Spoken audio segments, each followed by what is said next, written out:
Esto da pena. 24 millones para el festejo del Día de la Madre. Eso está bien.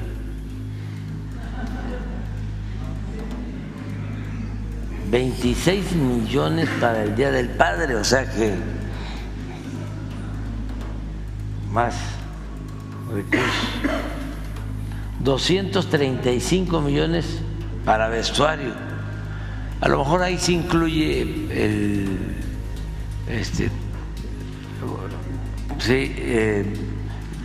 camisas, pantalones, vestidos para los trabajadores. El presidente Andrés Manuel López Obrador sigue trabajando muy duro en estos últimos días que le queda de gobierno. Recientemente ha estado analizando el presupuesto que le han autorizado al Poder Judicial de la Federación. Este órgano de gobierno tiene los empleados mejor pagados del mundo, jueces, magistrados y ministros, quienes gastan mucho dinero del pueblo para vivir como reyes, dándose ciertos lujos, y todo es pagado de los impuestos que paga el pueblo mexicano. Ante este panorama, el presidente López Obrador está buscando a toda costa frenar los altos salarios a los integrantes del Poder Judicial, ya que recientemente se dio a conocer que el Poder Judicial de la Federación reserva 90 millones de pesos para anteojos de su personal, 900 millones en viáticos, 282 millones en escoltas y 1.177 millones de pesos para el pago por riesgo. Así lo reveló esta mañana el presidente Andrés Manuel López Obrador. Además, hay 50 millones de pesos para festejos del Día del Padre y Día de la Madre. El presidente López Obrador ha dicho que muchísimo dinero mueve el Poder Judicial y es momento de hacerle un alto, ya que ese dinero puede servir para hacer obras de infraestructura o dar apoyos sociales a comunidades más pobres de México. Hoy en la conferencia de prensa, un reportero dio a conocer otras actividades que realizan los miembros del Poder Judicial, que dejó sorprendido al presidente López Obrador. Veamos. Preguntarle, anoche en Polemón publicamos un reportaje donde mostramos que la Suprema Corte vende artículos en una tienda como si se tratara de un equipo de fútbol. Entre los artículos que vende hay plumas, mazos y máscaras de la exclusiva marca Piñada Cobalín, que encargan directamente con los diseñadores. El manejo de esta tienda es vía uno de los fideicomisos que los ministros y los jueces no quieren devolver y de los que afirman es vital para su funcionamiento.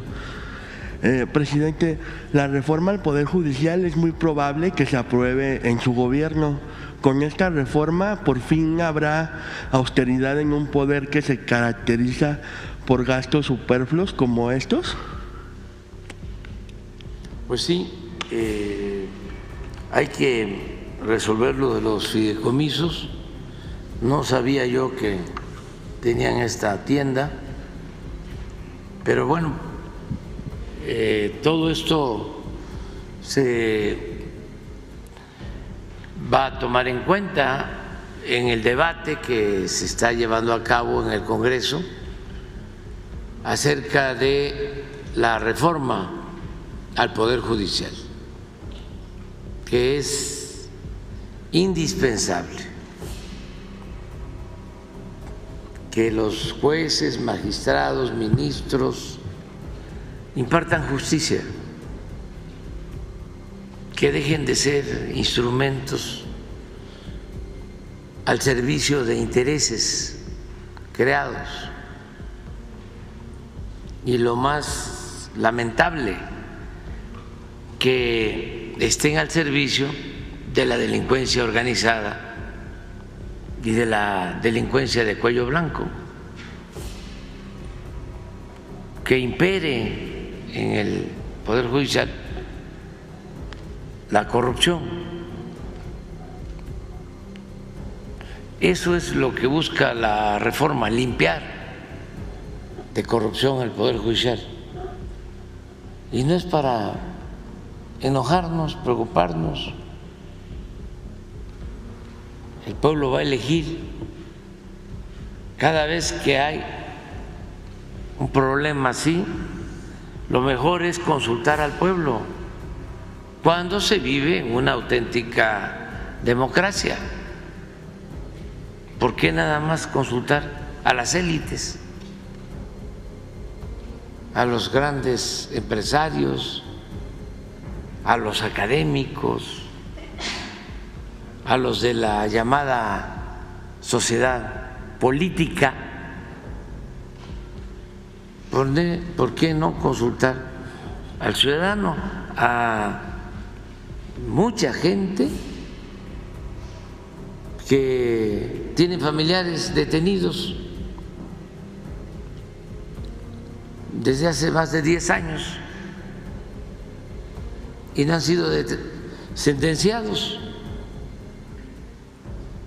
Miles de presos en esa condición.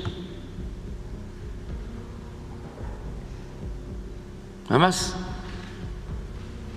lo sabe la gente. Cuando se hacen las encuestas, si se le pregunta a la gente sobre la confianza en jueces, en magistrados, en ministros, salen reprobados.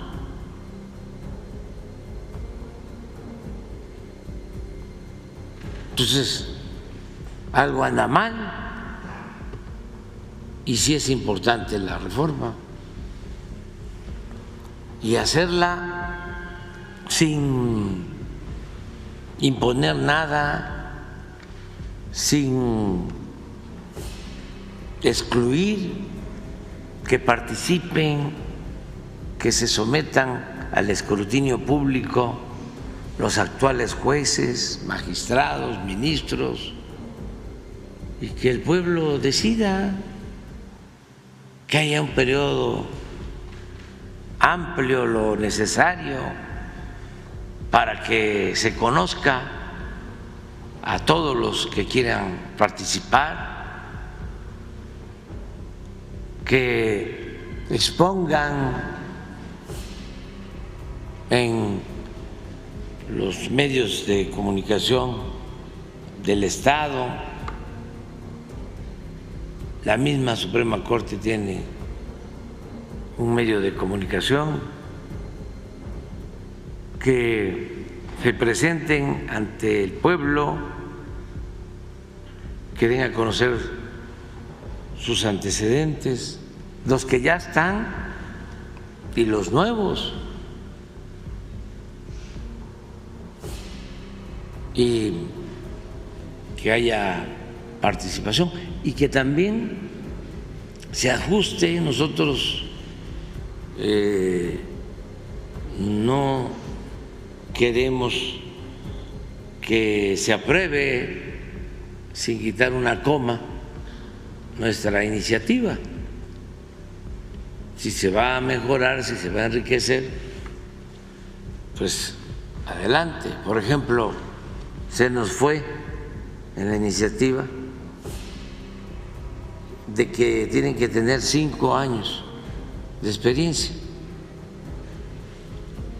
los que puedan participar como jueces, magistrados, ministros. Yo he estado en contra de eso y sin embargo se nos pasó, porque yo soy más partidario de que una mujer o un hombre que se titula como abogado sale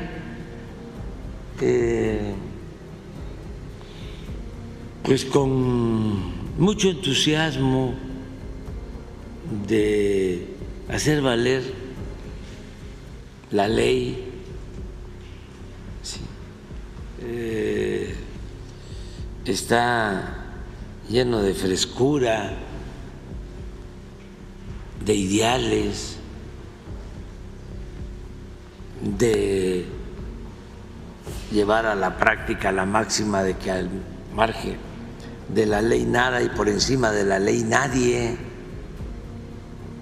Pero ya cuando va pasando el tiempo, ya los 5 años, ya ni hablemos, porque antes casi en todos los requisitos están 10 años de experiencia. Ya los 10 años ya saben,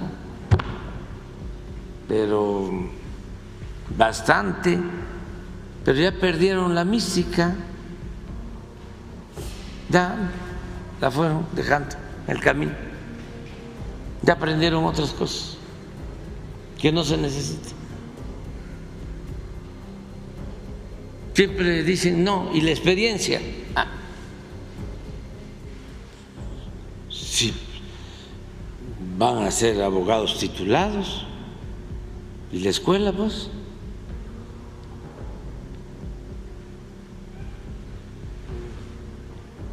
Y si hace falta, pues un curso especial se lleva a cabo sobre la función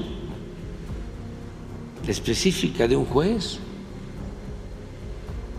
que es muy compleja la impartición de justicia.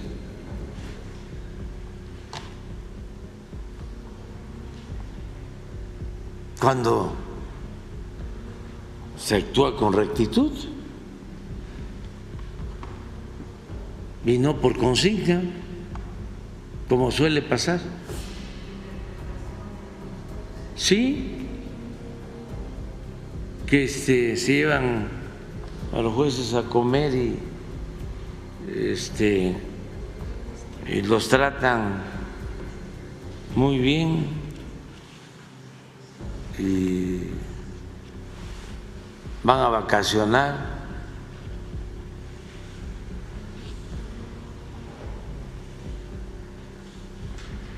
Entonces, todo eso se puede hacer si hay voluntad, ¿no?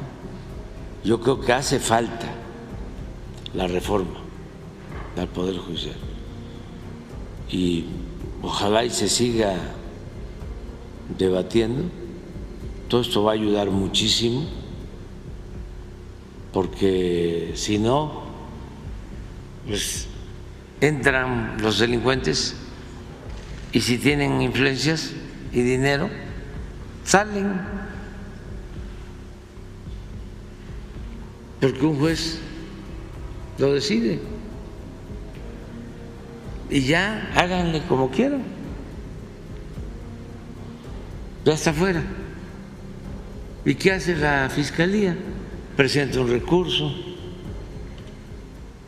por lo general resuelven ese recurso 3, 6 meses, hacen su labor también los abogados en la Fiscalía o en el nuevo juzgado,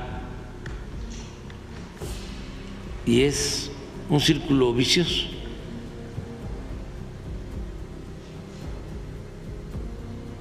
Y se trata a veces de delincuentes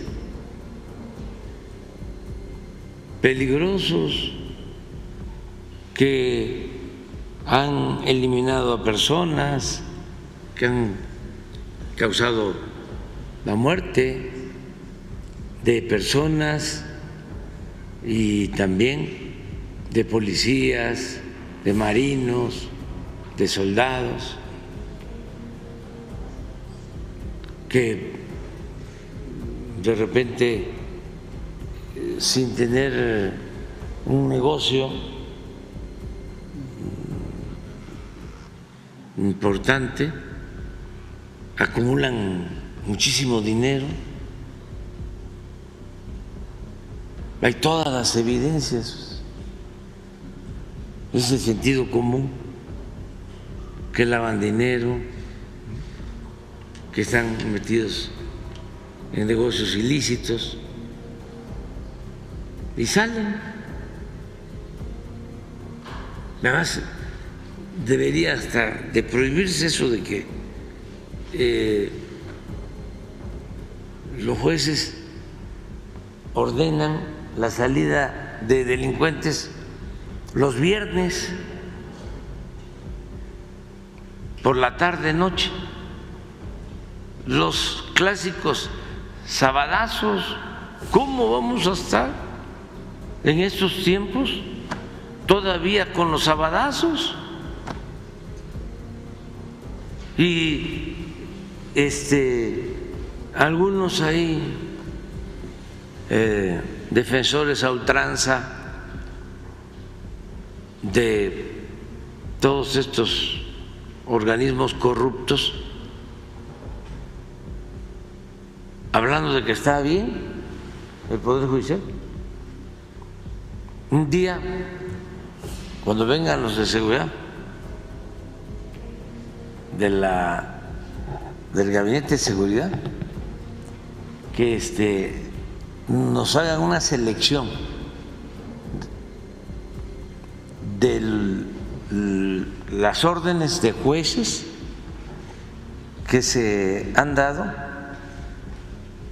en el caso de personajes famosos los viernes, los sábados, y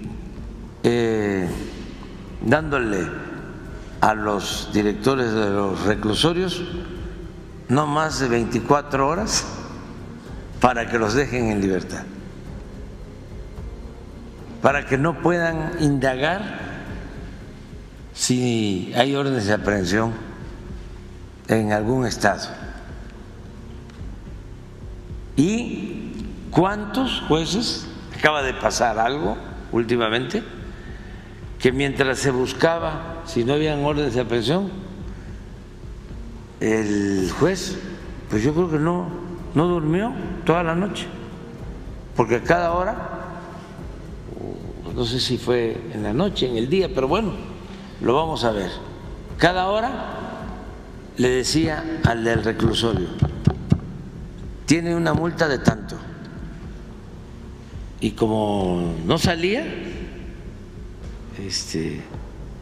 el detenido, a las 2 horas ha aumentado la multa en tanto.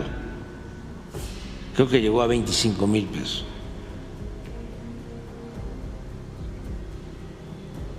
Porque se estaba buscando a ver si no habían otras cosas. Y no había. Que eso es también parte de lo mismo. Delincuentes famosos que no tienen denuncia, no tienen una.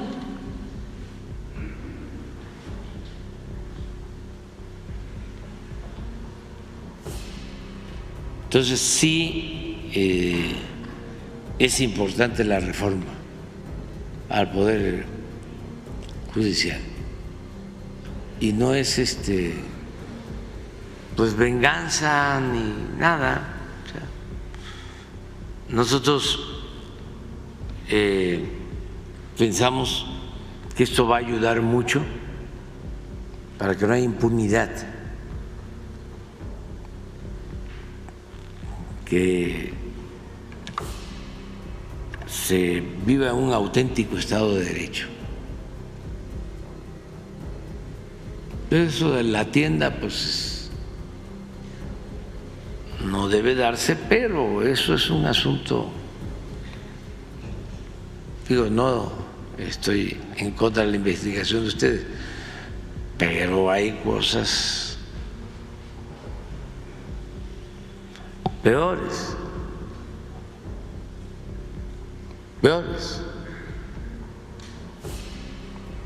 Nada más vean el comportamiento para la cuestión de los impuestos.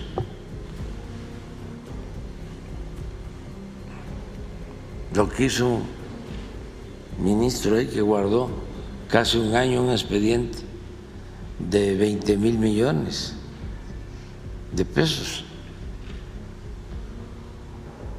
¿Cuánto pueden ganar vendiendo las corbatas? ¿Cómo se llama la marca? Pineda Cobalín, que son muy buenas, mexicana, Yo a veces me pongo, porque son diseños de mexicanos,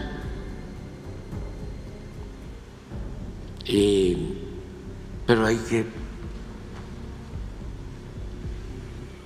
pueden ganar. Vamos a decir que obtengan 1 millón de pesos de ganancias, ¿no? Pero acá estamos hablando de un expediente de 20,000 millones de pesos, un poquito más.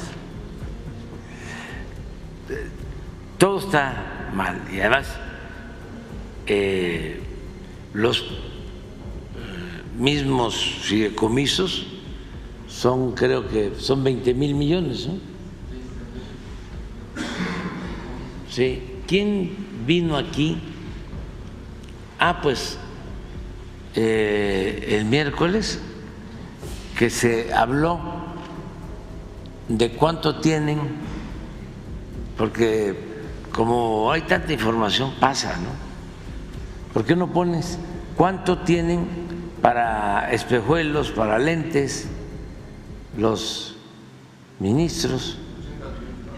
A ver, sí.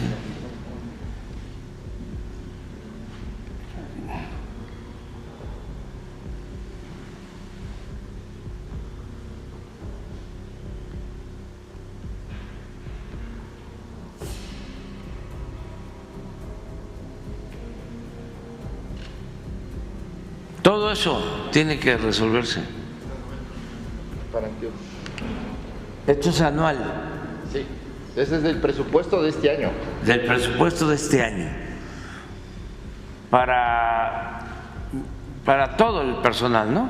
Sí, pero eso es de la Suprema Corte. De la Suprema Corte. Esa es una persona que paga. 90 millones para anteojos.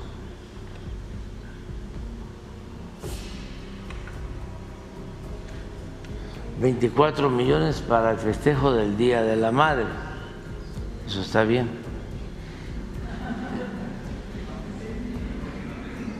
$26 millones para el Día del Padre, o sea que más recursos. 235 millones para vestuario. A lo mejor ahí se incluye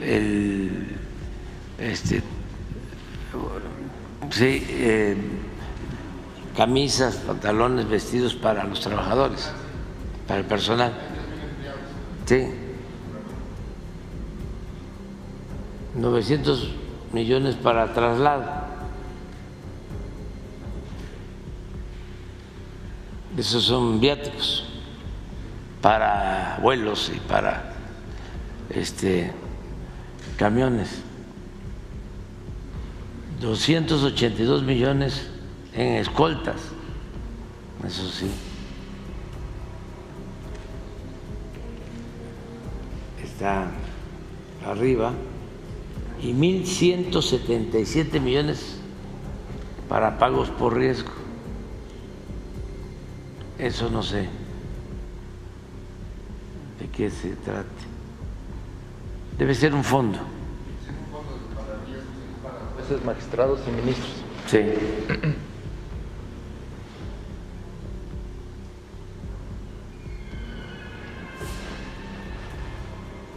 Todo esto es lo que se va a revisar con la reforma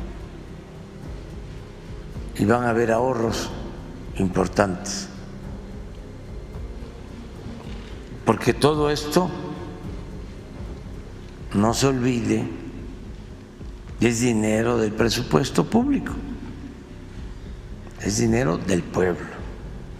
El presupuesto, aunque lo repite y lo repite y lo repita y parezca disco rayado, no es dinero del gobierno,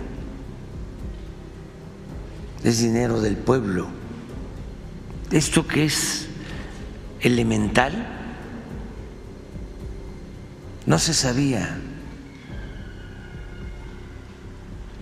Ustedes, claro que lo sabían, pero hay millones de mexicanos que no lo sabían, porque se decía el presupuesto del gobierno. No, si nosotros somos simples administradores de los dineros del pueblo. No había conciencia de eso.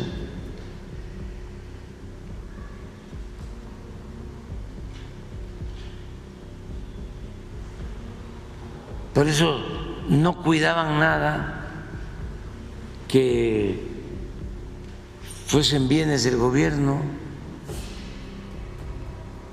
Los encampanadores, los que sonsacaban a funcionarios para que se corrompieran, les decían: si no es tuyo. Y el que iba en un carro, en una calle con baches, hasta le metía más, porque el carro no era de él, era del gobierno.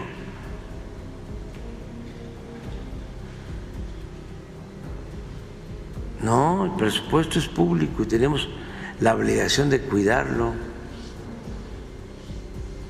Y es doblemente reprobable la corrupción. O sea, es más cuestionable lo que hace un funcionario público que roba a lo que se dedica un ratero de la calle.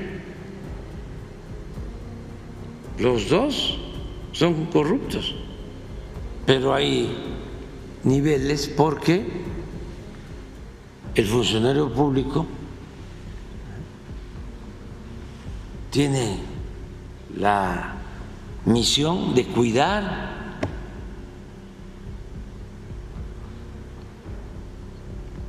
el dinero del pueblo y se lo roba. Lo eligieron, lo nombraron para eso. El otro anda viendo quién se descuida y además corría antes más riesgo de que lo agarraran y sin duda era reputado, señalado como ratero,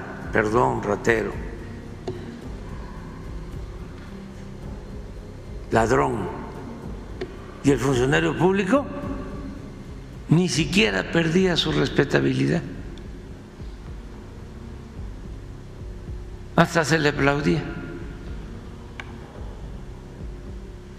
Voy a hacer un negocio, decía. Estoy a punto de hacer un negocio, me están ofreciendo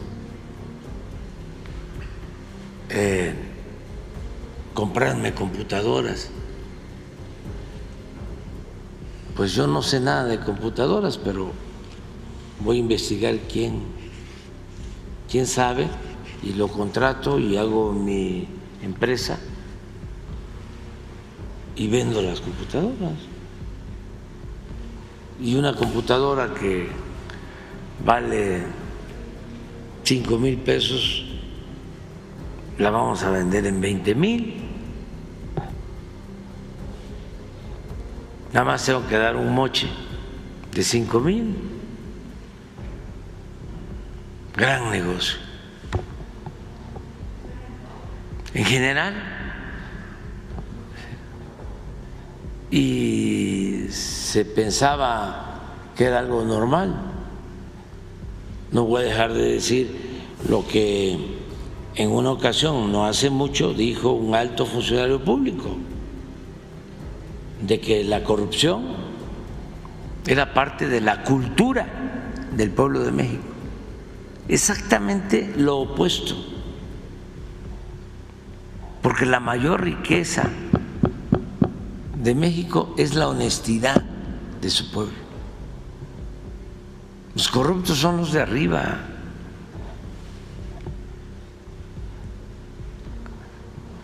La gente de los pueblos, las familias mexicanas, hay gente honesta.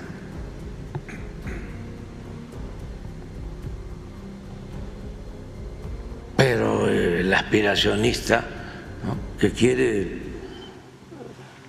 tener un Ferrari y vivir en Rubén Darío, ahora Carlos Salinas, y tener un depa en Miami y un yate y un avión particular.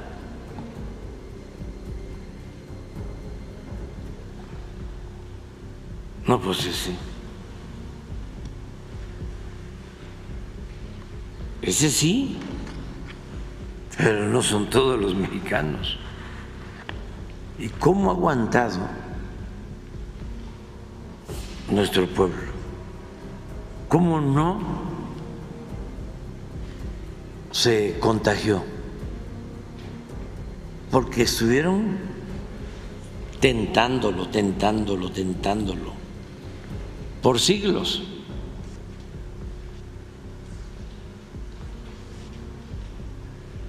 El que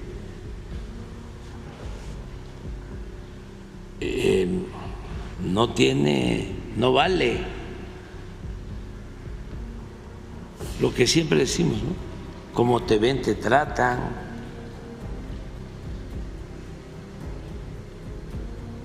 Aprovecha la oportunidad. El que no avanza, el que no tranza, no avanza.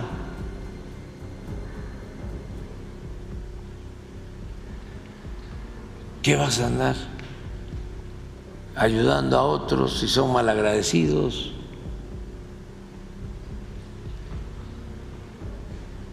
Piensa en tus hijos.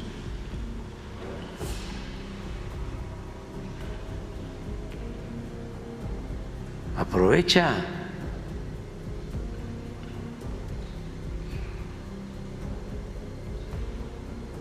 Nada más hagan una investigación, ustedes que son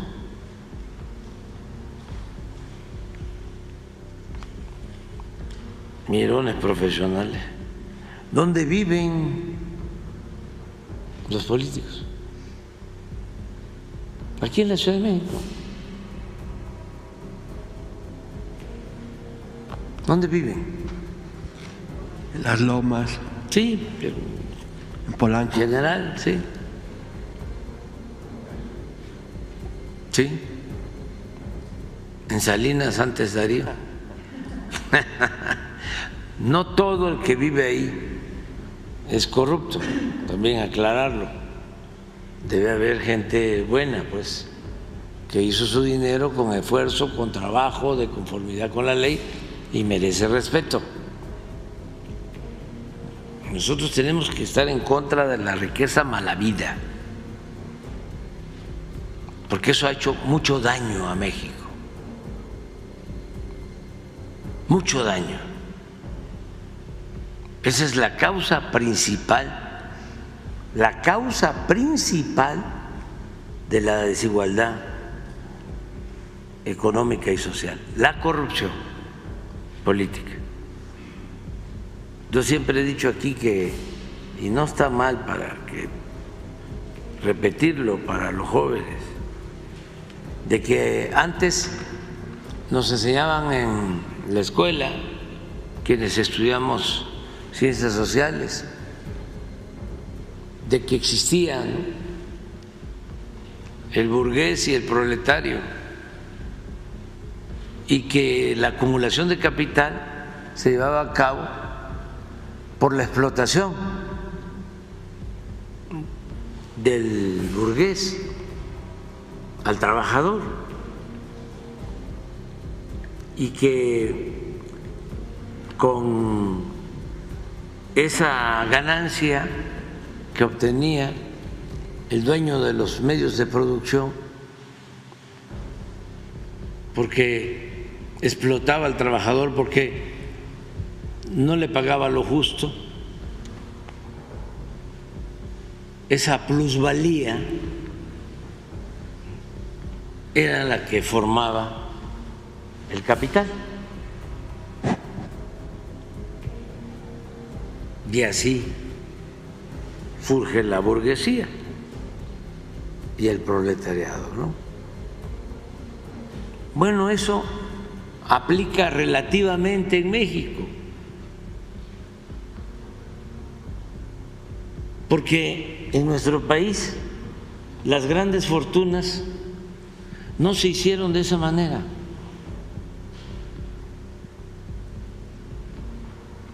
Se hicieron mediante la corrupción.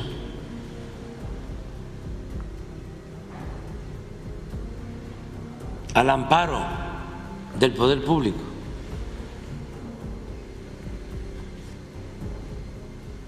Se tenía secuestrado el poder público y se llevaron a cabo políticas para entregar a una minoría, a los allegados al poder, bienes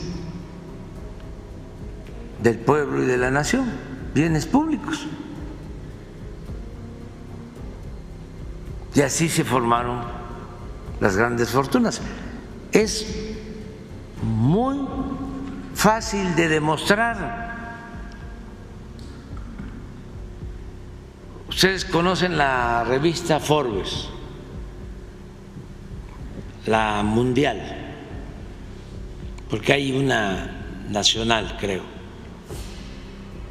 La revista Forbes empieza a publicar la lista de los hombres más ricos del mundo.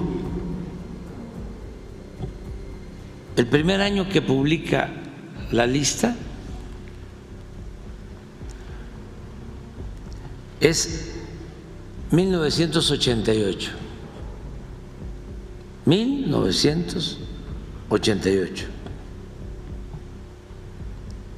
Y de los 1000 más ricos del mundo, porque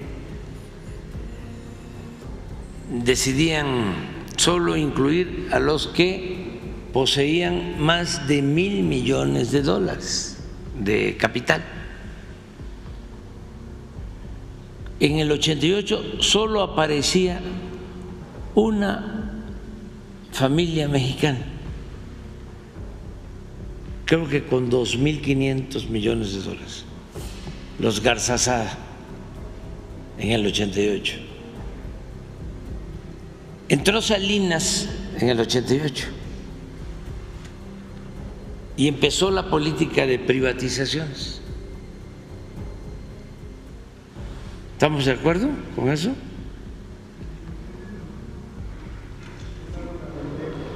Sí, pero no. La piñata, sí, la grande, fue con Salinas, porque fueron los bancos y las grandes empresas. Recordemos, las empresas, todos los bancos, todos. Las minas, eso fue Salinas. Teléfonos de México. No, Ferrocarriles fue Zedillo.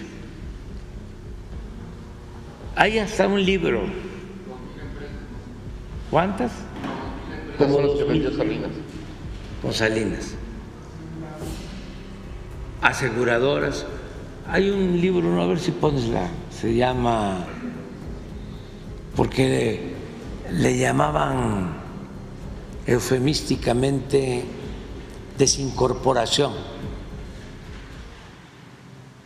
a la privatización, desincorporación de empresas no estratégicas, y empezaron a rematar. ¿No fue entonces cuando desaparecieron telégrafo? No, eso fue después. Sí.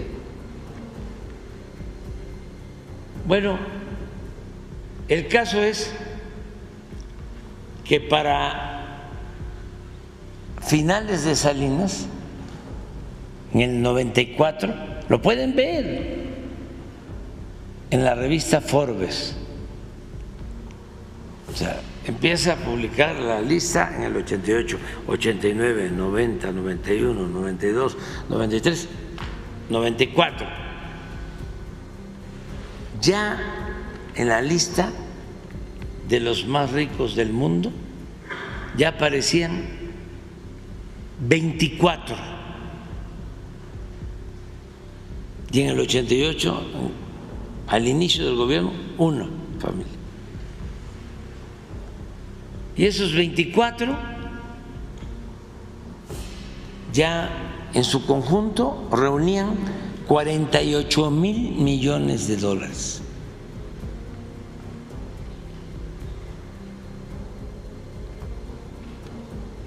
Si no les gusta lo que estoy diciendo, aquí está.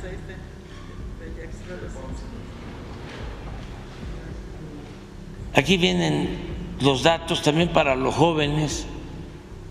Es buen libro, se los recomiendo. Él fue Jack Rogozinski, él fue secretario, el encargado de la desincorporación. O sea, es el que ejecutó la orden junto con otros. Era secretario de esta comisión, si mal no recuerdo, y eso lo podremos ver. El que está ahora de comentarista, que estuvo de secretario del Trabajo. Sí, Javier Lozano. era secretario. A ver, porque ya me falla la memoria, pero sí, creo que era secretario de la comisión. Con Calderón fue Nacional Financiera. Sí, pero antes eso era con Hacienda, con ASPE.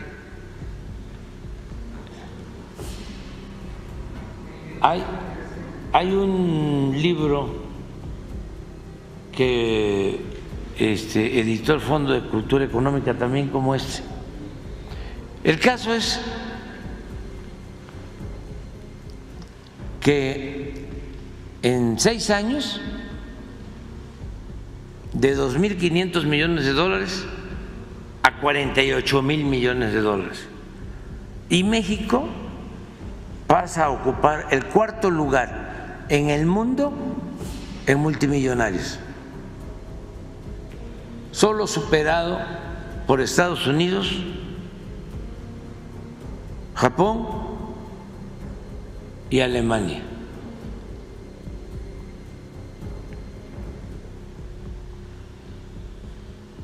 Entonces,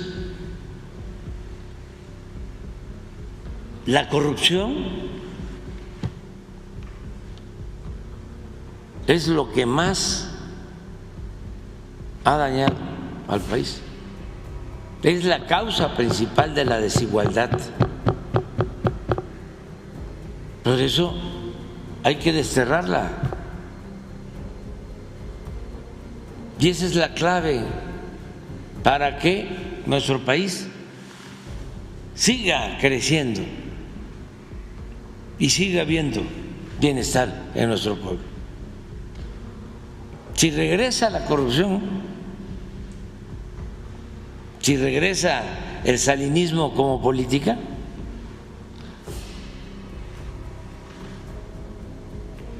no hay salida. Y eso no le conviene a nadie, porque cuando se enferman por la ambición al dinero, se vuelven irracionales, ya no les importa el país. Una vez uno de estos beneficiarios que defensor de las privatizaciones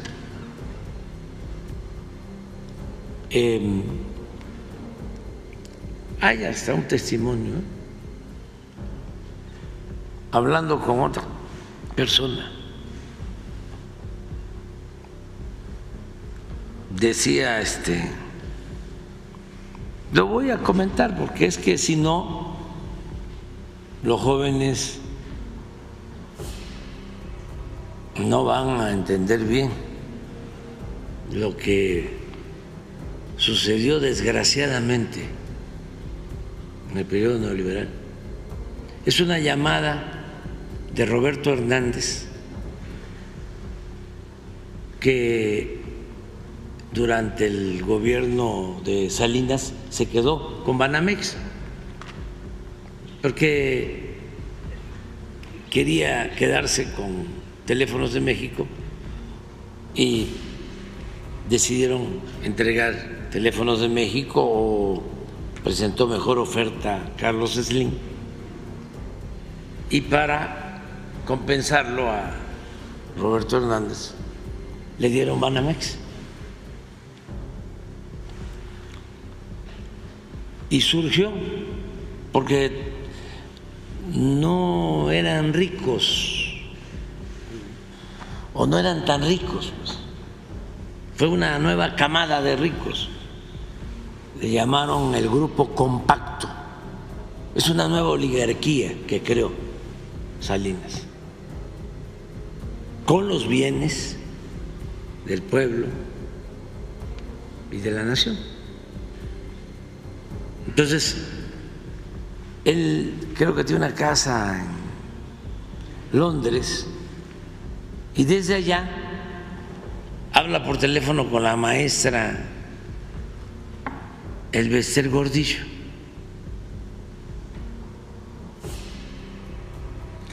Pon la llamada, no la llamada, el texto,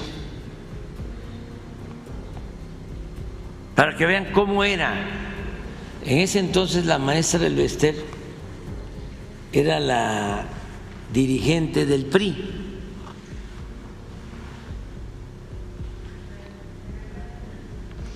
Sí, pero era dirigente del PRI en el Congreso, coordinadora parlamentaria. Eso, ayúdenme. 2006. 2003-2006. Entonces, estaban impulsando las reformas estructurales, que todavía quedaba la fiscal, la energética.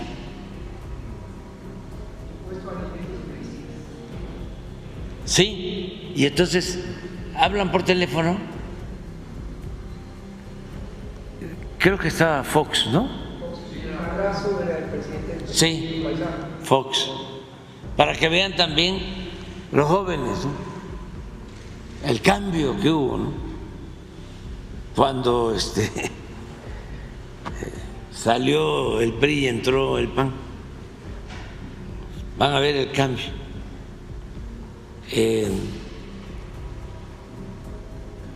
Está en un libro.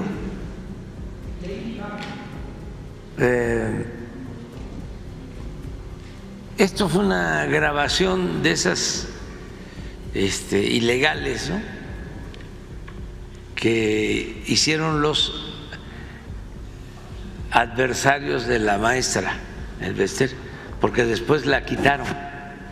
Así fue, ¿no? Eso es, y entró Chafet, sí. Entonces, para dejarla mal, dieron a conocer la llamada. Pero son documentos históricos. O sea, hay ciertos testimonios que valen mucho para conocer lo que sucedió en nuestro país durante el periodo neoliberal, porque está muy difícil que un escritor como Aguilar Camín o como Krause o como Roger Bartra hagan una investigación sobre eso.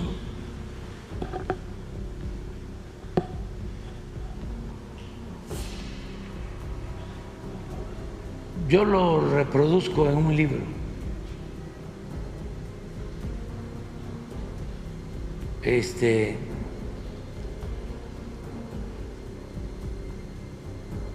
Yo creo que en el último, en el de Gracias, porque se va dirigido a los jóvenes.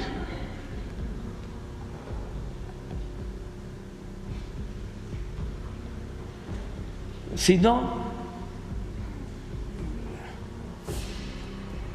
a lo que voy es que le dice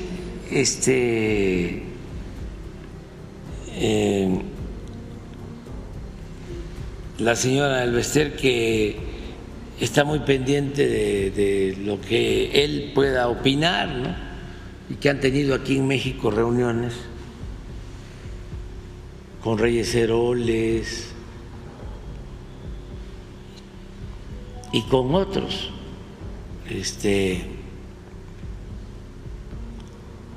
intelectuales.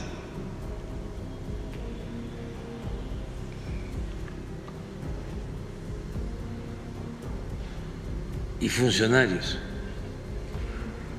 pero que su opinión es importante. Entonces le dice Roberto Hernández que él está viviendo en Londres y que en Europa pues lo que se está procurando es los cambios para que se lleve a cabo la reforma laboral. ¿Qué era la reforma laboral? En ese entonces, pues era mantener congelados los salarios y quitar prestaciones a los trabajadores. Y también la reforma fiscal, que era el cobrar IVA a alimentos y medicamentos. Y le dice también de la reforma energética, la privatización del petróleo, de la industria eléctrica.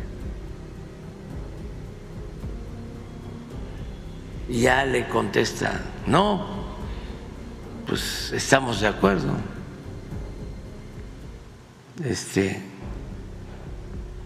Siempre así.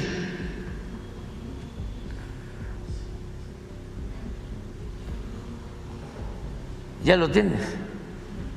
Es que es importante.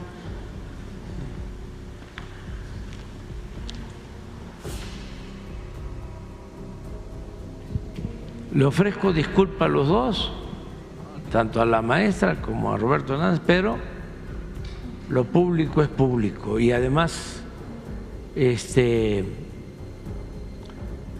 de por medio el futuro de nuestra nación. Me dice la maestra Elvester, muy entusiasmada, reuniéndonos con algunos actores para ver sobre lo hacendario, sobre la reforma energética, que ya ves que está ahí muy en la discusión. Nos hemos reunido con Barrio, me imagino que Barrio el de Chihuahua, entre otras cosas. Amén de saludarte, manifestarte una vez más, como siempre, mi reconocimiento.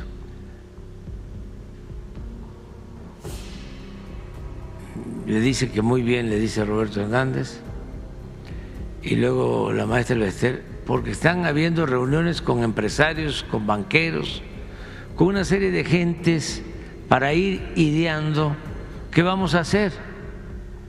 En días pasados la comida fue en casa de Francisco Barrio. Estuvieron algunas personalidades como Carlos Slim, Federico Reyes Heroles, Ya te imaginarás, a mí me toca el 24, sí, la reunión. Y dice Roberto Hernández, oye, ¿por qué no invitas a Alfredo Hargelup? Alfredo es empresario y es amigo de Roberto Hernández. Y hago un paréntesis para decir que Alfredo Hargelup es una muy buena persona y es el mejor promotor del béisbol en México. Cierro paréntesis. Bueno, el Bester le dice a Alfredo Hargelup, ¿cómo no? Invítalo. Le va a dar mucho gusto porque yo no estoy pensando en regresar hasta el año que entra. O sea, no viven aquí o viven una temporada.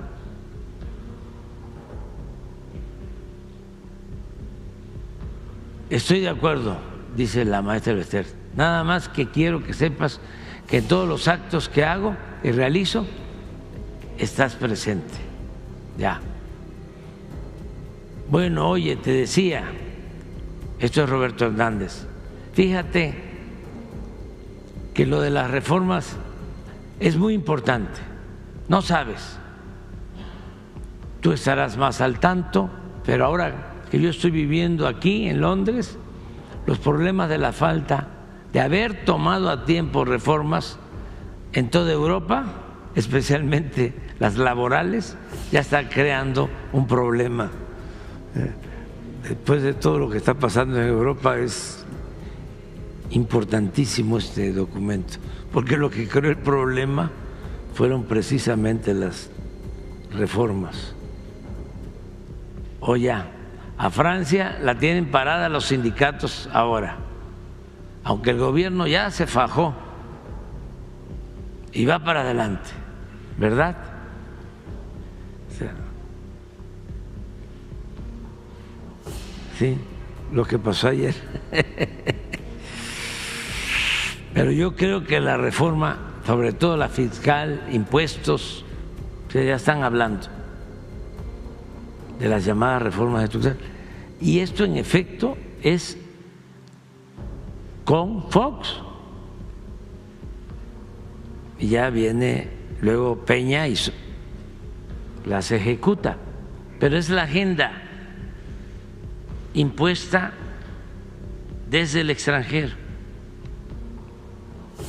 del Banco Mundial, del Fondo Monetario Internacional, la agenda neoliberal. Si ustedes se dan cuenta, no hay nada aquí acerca de los problemas de México,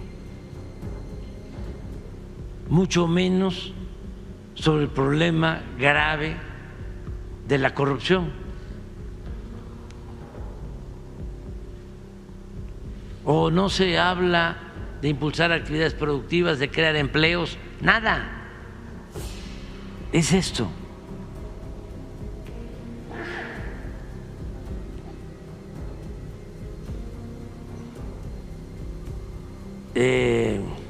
La maestra dice impuestos, la laboral, ¿no? Dice Roberto Hernández, la laboral no tanto, mira, yo te diría que son impuestos y la parte energética. Por aquellos que dudan de que el gobierno estaba tomado,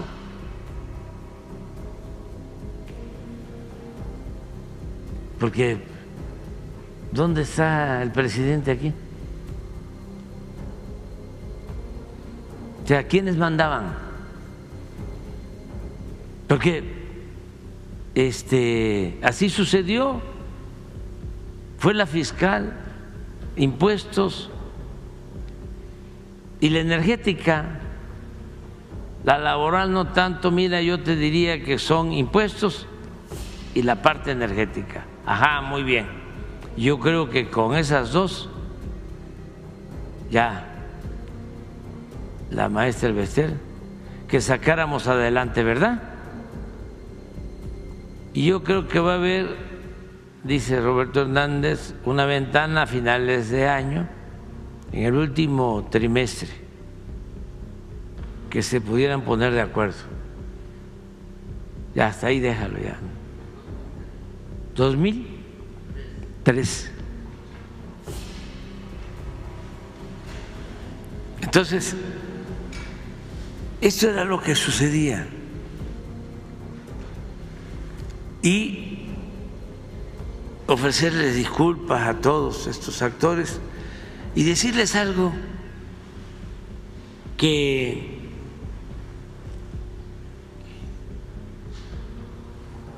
se le atribuye a un dirigente yaqui y que es oportuno repetir,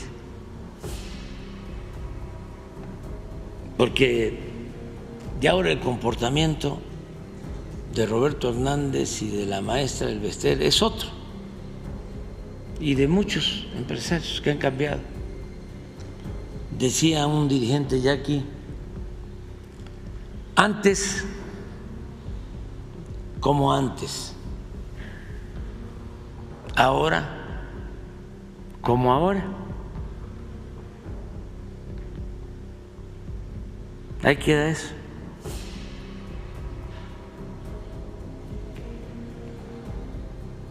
Antes como antes, ahora como ahora. Antes así era, lo permitían, hasta se legalizaba en el Congreso, en el Poder Judicial, desde luego lo permitía el Ejecutivo. Ahora ya no, ahora es como ahora.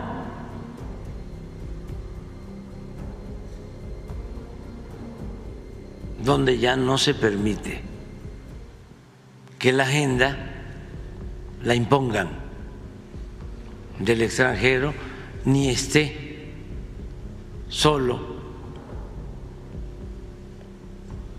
al servicio de una minoría,